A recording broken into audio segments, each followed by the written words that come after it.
zeros 94,608.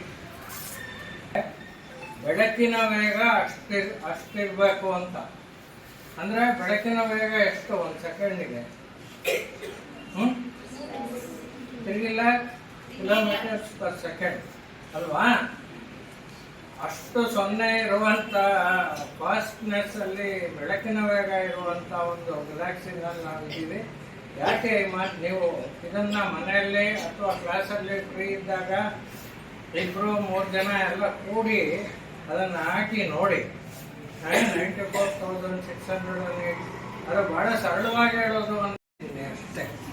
ಇದನ್ನ ಹೇಳಿರೋದು Stephen Hawkins. ಮೊನ್ನೆ 10 ವರ್ಷ ಈ ಕಡೆ ಸತ್ತೋಗಿದ್ದು. ಸ್ಟೀಫನ್ ಹಾಕಿನ್ಸ್ ಒಬ್ಬ ಮಹಾನ್ ಫಿಸಿಸಿಸ್ಟು. ಅವರು ಈ ಭೂಮಿಯಲ್ಲಿ ಡಾಕ್ಟರ್ಗಳು ಏನಂತ ಹೇಳಿದ್ರು ಗೊತ್ತಾ ಅವರಿಗೆ? ಹಿ ಈಸ್ ಫೂಲಿಂಗ್ ಡೆತ್ ಅಂತ. ಅವರಿಗೆ ಡಾಕ್ಟರ್ ಹೇಳಿದ್ರಂತೆ ಇನ್ನೂ ಇವರು 1 ವರ್ಷನೇ ಉಳಿಯೋದು ಅಂತ. ಆದರೆ ಎಷ್ಟು ವರ್ಷ ಇದ್ದು death every day death was coming near him. He was pushing it ಅವೇ. ಅವರು ಊಟ ಮಾಡ್ತಿರ್ಲಿಲ್ಲ, ಅವ್ರಿಗೆ ಮಾತಾಡೋಕೆ ಬರ್ತಿರ್ಲಿಲ್ಲ. ಅವ್ರು ದೊಡ್ಡ ಫಿಸಿಸಿಸ್ಟ್. ಅವ್ರು ಹೇಳಿರೋದೇನೆ ಈ 100 ಮಿಲಿಯನ್ ಲೈಟ್ ಇಯರ್ಸ್ ಅಕ್ರಾಸ್ ಅಂತೇಳಿ ನಾನು ಅದನ್ನೇ ಹೇಳಿದ್ದು. ಹಾಗಾಗಿ ಇಷ್ಟು ದೊಡ್ಡ ಒಂದು ಮಿಲ್ಕಿ ವೇ ಗಲಾಕ್ಸಿನಲ್ಲಿ ನಾವೆಲ್ಲ ಜೀವನ ಮಾಡ್ತಿದ್ದೀವಿ. ಈ ಮಿಲ್ಕಿ ವೇ ಗಲಾಕ್ಸಿನಲ್ಲಿ ಒಂದು ಭಾಗದಿಂದ ಇನ್ನೊಂದು ಭಾಗದ ದೂರದಲ್ಲಿ ಇನ್ನೊಂದು ಭೂಮಿ ಇದೆಯಾ ಅಂತ ನಮಗೆ ಗೊತ್ತಿಲ್ಲ. ಅಂದರೆ ಅಷ್ಟು ದೊಡ್ಡದಿದೆ. ನಾವು ನಮ್ಮ ಜೀವನದಲ್ಲಿ ಯಾವತ್ತೂ ಹೋಗಿ ನೋಡ್ಲಿಕ್ಕಾಗ್ದಲ್ಲೇ ಇರುವಂಥದ್ದು.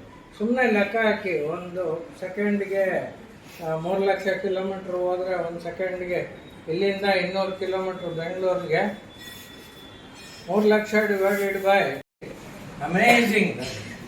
ಈ ಅಮೇಜ್ಮೆಂಟನ್ನೆಲ್ಲ ನಾವು ತಿಳ್ಕೋಬೇಕು ಅಂದರೆ ದಿನನಿತ್ಯದ ಆವಿಷ್ಕಾರಗಳನ್ನು ಕೂಡ ನಾವು ಕಂಡುಹಿಡಿಯುವ ಆವಿಷ್ಕಾರವನ್ನು ಏನಾಗ್ತಾ ಇದೆ ವಿಜ್ಞಾನ, ಯಾಕೆ ಈ ಥರ ಇದೆ ವಿಜ್ಞಾನ, ಜನಗಳ ಜೀವನವನ್ನು ಉತ್ತಮಪಡಿಸ್ಲಿಕ್ಕಿದೆಯಾ, ಅವ್ರಿಗೆ ತೊಂದರೆ ಕೊಡೋಕ್ಕಿದೆಯಾ, ತೊಂದರೆ ಕೊಡೋಕ್ಕಿದ್ರೆ ಯಾಕೆ ತೊಂದರೆ ಕೊಡ್ತಾ ಇದೆ, ಅದು ಜನಗಳ ಜೀವನವನ್ನು ಉತ್ತಮಪಡಿಸ್ಲಿಕ್ಕೆ ನಾವೇನು ಮಾಡಬೇಕು ಅಂತೇಳಿ ನೀವೆಲ್ಲರೂ ಚಿಂತನೆ ಮಾಡುವ ಒಂದು ಕಾರ್ಯಕ್ರಮನೇ ಇದು ಅಂತೇಳಿ ನನ್ನ ದುರಂತದ ಪ್ರಭಾವ ಇವತ್ತಿಗೂ ಕೂಡ ಅಲ್ಲಿ ಹುಟ್ಟುವ ಮಕ್ಕಳು ಅಂಗವಿಕಲರಾಗಿ ಹುಟ್ಟುತ್ತಾ ಇದ್ದಾರೆ.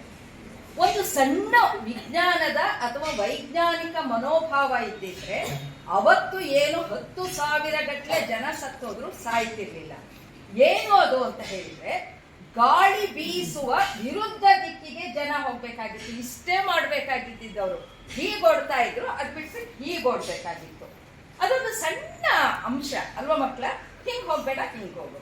ಇದನ್ನ ವಿಜ್ಞಾನಿಗಳೆಲ್ಲ ಸೇರಿ ಚರ್ಚೆ ಮಾಡಿ, ಇಲ್ಲ ವೈಜ್ಞಾನಿಕ ಮನೋಭಾವ ಮತ್ತೆ ವಿಜ್ಞಾನವನ್ನ ಜನರ ಬಳಿಗೆ ತಗೊಂಡು ಹೋಗ್ಬೇಕು ಅಂತ ಹೊರಟು ಇಡೀ ಭಾರತದ ಎಲ್ಲ ವಿಜ್ಞಾನಿಗಳು ಅವಾಗ ಜಾಥಾ ಹೊರಟರು ಅವರು. ಆದರೆ ನೀರಿಳಿಯದ ಗಂಟಲು ಕಡುಬು ತುರುಕಿದಂತಾಯಿತು ಅನ್ನೋ ಹಾಗೆ ಜನಗಳು ನಮ್ಮ ದೇಶದಲ್ಲಿ 40 ವರ್ಷದಿಂದ ಮಾತನ್ನ ಹೇಳ್ತಾರೆ, ಅನಕ್ಷರಸ್ಥರಾಗಿತ್ತು. ಅವಾಗಲೇ ಹುಟ್ಕೊಳ್ತು ಸಾಕ್ಷರತಾ ಆಂದೋಲನ. ಇಲ್ಲಿ ಪಾಲ್ಗೊಂಡಂತ ಹರಿಪ್ರಸಾದ್, ನಾನು ಮತ್ತೆ ಅರಸೀಕೆರೆ ನನಗೆ ತುಂಬಾ ಹತ್ರ. ಲಕ್ಷ ಜನಕ್ಕೆ ಪಾಠ ಹೇಳ್ಕೊಡ್ಲಿಕ್ಕೆ ಶುರು ಮಾಡಿದ್ರು, ಕಲಿಕೆಯನ್ನ ಮಾಡಿದ್ರು. ನಾವು ಹೇಳಿದ ವಿಷಯ ಈಗ ನಾನು ಫ್ರೆಂಚಲ್ಲಿ ಮಾತಾಡಿದ್ರೆ ನಿಮ್ಗೆ ಅರ್ಥ ಆಗುತ್ತಾ? ಇಲ್ಲ ಅಲ್ವಾ ಮಕ್ಕಳ? ಹಾಗಾಗಿ ಫಸ್ಟ್ ಅಕ್ಷರ ಬರಬೇಕು. ಅದರಲ್ಲಿ ಆಂಧ್ರ ವಿಜ್ಞಾನವನ್ ಹೀಗೆ ಎಲ್ಲ ರಾಜ್ಯಗಳಲ್ಲಿ ಕೂತ್ಕೊಳ್ತು. ಅವಾಗ ನಾವೆಲ್ಲರೂ ಕೂಡ ಪ್ರಾಥಮಿಕ ಶಿಕ್ಷಣ, ಪರಿಸರ, ಮಹಿಳೆ ಮತ್ತೆ ಮಕ್ಕಳಲ್ಲಿ ಜನರಲ್ಲಿ ವೈಜ್ಞಾನಿಕ ಮನೋಭಾವ ಮೂಡಿಸ್ಬೇಕು ಅಂತ ಹೇಳಿ ಮಕ್ಕಳಲ್ಲಿ ಸರ್ ಮಾತಾಡ್ತಾ ಒಂದು ಹೇಳಿದ್ರು, ನಿಮ್ಮನ್ನೇ ಆಯ್ಕೆ ಮಾಡ್ಕೊಳ್ತೀವಿ ಅಂತ. ಯಾಕೆ ನಿಮ್ಮನ್ನ ಆಯ್ಕೆ ಮಾಡ್ಕೊಳ್ತೀವಿ ಅಂತ ಹೇಳಿದ್ರೆ, ಎಷ್ಟು ಜನ ಸ್ಲೇಟಲ್ಲಿ ಬರ್ತಿದ್ದೀರಾ ಕೈ ಎತ್ತಿ? ಚಂದ್ರರ ನಡುವೆ ಸೂರ್ಯ ಚಂದ್ರರ ನಡುವೆ ನಮ್ಮ ಭೂಮಿ ಅಡ್ಡ ಬಂದಾಗ, ನಮ್ಮ ಭೂಮಿ ಅಡ್ಡ ಬಂದಾಗ, ಸೂರ್ಯ ಚಂದ್ರರ ನಡುವೆ ಸೂರ್ಯ ಚಂದ್ರರ ನಡುವೆ ನಮ್ಮ ಭೂಮಿ ಅಡ್ಡ ಬಂದಾಗ, ನಮ್ಮ ಭೂಮಿ ಅಡ್ಡ ಬಂದಾಗ, ಅದೇ ಕಾಣೋ ಚಂದ್ರ ಗ್ರಹಣ, ಅದೇ ಕಾಣೋ ಚಂದ್ರ ಗ್ರಹಣ. ಅಣ್ಣ. ಈ ಚಲನೆಯೇ ವಿಶ್ವದ ಸತ್ಯ ಕಾಣಣ್ಣ.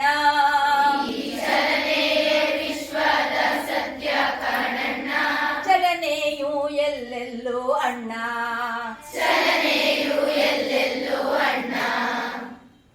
ಚಂದ್ರಗ್ರಹಣ ಯಾವ ದಿವಸ ಸಂಭವಿಸುತ್ತೆ? ನಾನೆಲ್ಲರೂ ಟ್ರೈನ್ ಅದರ ಒಂದ್ ಸೈಡ್ ಮಾತ್ರ ನಾನು ಬಳಸ್ತೀನಿ. ಇದು ನಾನು ಸಣ್ಣ ಒಂದು ಕಿರು ಕಾಣಿಕೆ ಪರಿಸರಕ್ಕೆ, ಅದನ್ನ ನೀವು ಮಾಡಬೇಕು. ಓಕೆ ಮಕ್ಕಳು, ಹಾಗಿದ್ಮೇಲೆ ವಿಷಯಕ್ಕೆ ಬರೋಣ. ವಿಜ್ಞಾನ ಅಂತಂದ್ರೇನು? ಏನು ವಿಜ್ಞಾನ ಅಂತ? ಸೈನ್ಸ್. ಸೈನ್ಸ್ ವಿಜ್ಞಾನ ಅಂದ್ರೇನು? ತುಂಬಾ ಹೇಳ್ತಾರೆ. ಅದು ವಾಟ್ ಈಸ್ ಸೈನ್ಸ್ ಅಂತ ಹೇಳಿದಾಗ ಇದೊಂದು ಅದ್ಭುತವಾದಂಥದ್ದು. ಈಗ ಅಂತೋಣಿ ಅವ್ರು ಹೇಳಿದಾಗ ನಿಮಗೆ ಅದ್ಭುತ ಅನ್ನಿಸ್ತಾ, ಅದು ಮುಂದೆ ನಿಮ್ಮಲ್ಲಿ ಯಾರೋ ವಿಜ್ಞಾನಿಗಳಾಗ್ಬೋದು, ಯಾರೋ ಏನೇನೋ ಆಗ್ಬೋದು. ಹಾಗೇನೆ ಇದು ಗಮನಿಸ್ತಾ ಹೋಗ್ಬೇಕು ನಾವು ವಿಜ್ಞಾನ ಅಂತ ಹೇಳಿದ್ರೆ. ಹಾಗೇನೆ ಕಂಪೇರಿ. ಹೊಸ ಸ್ಲೇಟಲ್ಲಿ ಬರ್ದಾಗ ಅಳಿಸೋದು ಬೇಗ ಅಳಿಸ್ಬೋದಾ? ಹಳೆ ಸ್ಲೇಟಲ್ಲಿ ಬರ್ದಾಗ ಬೇಗ ಅಳಿಸ್ಬೋದಾ? ನಾವೆಲ್ಲ ಮಕ್ಕಳ ಹಳೆ ಸ್ಲೇಟ್, ನೀವು ಹೊಸ ಸ್ಲೇಟ್. ನಿಮಗೆ ಯಾವ್ದಾದ್ರು ವಿಷಯವನ್ನ ಹೇಳಿದಾಗ ನಿಮ್ಮಲ್ಲಿ, ನಿಮ್ಮ ತಲೆಯಲ್ಲಿ ಕೂತ್ಕೊಳ್ಳುತ್ತೆ ಎನ್ನುವ ಒಂದು ಆಸೆಯನ್ನ ಇಟ್ಕೊಂಡು ಈ ರೀತಿಯ ಕಾರ್ಯಕ್ರಮವನ್ನ ನಾವು ಹಮ್ಮಿಕೊಳ್ತಾ ಇದ್ದೀವಿ ಮಕ್ಕಳ. ವಿಜ್ಞಾನ ಈಗ ನಾವು BGVS ಪರಿಸರದ ಬಗ್ಗೆ ಕೆಲಸ ಮಾಡುತ್ತೆ ಅಂತ